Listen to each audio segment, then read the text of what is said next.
Hi ನಮಸ್ತೆ, welcome to my video. ಯಾವಾಗಲೂ ಒಂದೇ ಥರ ರಸಮ್ ಮಾಡಿ ಬೋರ್ ಆಗಿದ್ದರೆ ಒಂದು ಸಲ ಈ ರಸಮ್ನ ಟ್ರೈ ಮಾಡಿ. ಫಸ್ಟ್ ಒಂದು ಬಾಣಲೆಯಲ್ಲಿ ಎಣ್ಣೆ ಇಲ್ದಿರ ಕಡಲೆಬೇಳೆ, ಉದ್ದಿನಬೇಳೆ, ಜೀರಿಗೆ, ಮೆಣಸು ಮತ್ತು ಒಣಗಿರೋ ಮೆಣಸಿನ್ಕಾಯಿನ ಚೆನ್ನಾಗಿ ಫ್ರೈ ಮಾಡಿಕೊಂಡು ಅದು ತಣ್ಣಕ್ಕಾದ್ಮೇಲೆ ಮಿಕ್ಸಿ ಜಾರ್ಗೆ ಹಾಕ್ಕೊಂಡು ಒಂದು ಬೆಳ್ಳುಳ್ಳಿನೂ ಸೇರಿಸ್ಕೊಂಡು ಈ ಥರ ಪುಡಿಯಾಗಿ ಮಾಡ್ಕೊಬೇಕು. ಇನ್ನೊಂದು ಕುಕ್ಕರಲ್ಲಿ ತೊಗರಿಬೇಳೆ ಹಾಕಿ ಒಂದು 2 ವಿಸಿಲ್ ಓಡಿಸ್ಕೊಂಡು ಅದನ್ನು ಈ ಥರ ಸ್ಮ್ಯಾಶ್ ಮಾಡಿಕೊಂಡು ಸೈಡ್ಗೆ ಇಟ್ಕೊಂಡಿರಬೇಕು.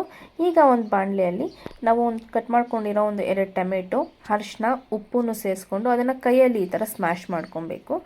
ಅದಕ್ಕೆ ಸ್ವಲ್ಪ ಕರಿಬೇವಿನ ಸೊಪ್ಪು ಮತ್ತು ಒಂದು ನಿಂಬೆಹಣ್ಣು ಗಾತ್ರದಷ್ಟು ಹುಣಸೆಹಣ್ಣು ನಾವು ನೆನೆಸಿಟ್ಕೊಂಡು ಅದರ ನೀರನ್ನು ಹಾಕಿ ಚೆನ್ನಾಗಿ ಮಿಕ್ಸ್ ಮಾಡಿಕೊಂಡು ಒಂದು 2-4 ಹಸಿಮೆಣ್ಸಿನ್ಕಾಯಿನೂ ಸಹ ಕಟ್ ಮಾಡಿ ಹಾಕ್ಕೊಬೇಕು. ಅದನ್ನು ಸ್ಟವ್ ಮೇಲೆ ಇಕ್ಕಿ ಒಂದು ಕುದಿ ಬರ್ತಾ ಇದೆ ಅಂದಾಗ ನಾವು ಸ್ಮ್ಯಾಶ್ ಮಾಡಿ ಇಟ್ಕೊಂಡಿರೋ ಬೇಳೆ ಮತ್ತು ರುಬ್ಬಿಟ್ಕೊಂಡಿರೋ ಆ ಮಸಾಲಾನು ಹಾಕಿ ಚೆನ್ನಾಗಿ ಮಿಕ್ಸ್ ಮಾಡ್ಕೊಬೇಕು. ಒಂದು ಕುದಿ ಬರ್ತಾ ಇದೆ ಅಂದಾಗ ನಾವು ಸಪ್ರೇಟಾಗಿ ಒಂದು ಒಗ್ಗರಣೆ ಹಾಕಿ ಇಟ್ಕೊಬೇಕು. ಅದನ್ನು ಸಹ ಮಿಕ್ಸ್ ಮಾಡಿ ಲಾಸ್ಟಲ್ಲಿ ಕೊತ್ತಂಬರಿ ಸೊಪ್ಪು ಹಾಕಿ ಒಂದು ಕುದಿ ಬರ್ತಾ ಇದೆ ಅಂದಾಗ ನಾವು ಸ್ಟವ್ ಆಫ್ ಮಾಡಿಕೊಂಡ್ರೆ ತುಂಬ ಸಿಂಪಲ್ಲಾಗಿ ಟೇಸ್ಟಿಯಾಗಿರೋ ಒಂದು ರಸಮ್ ರೆಡಿ ಆಗುತ್ತೆ. ಒಂದ್ಸಲ ನೀವು ಟ್ರೈ ಮಾಡಿ.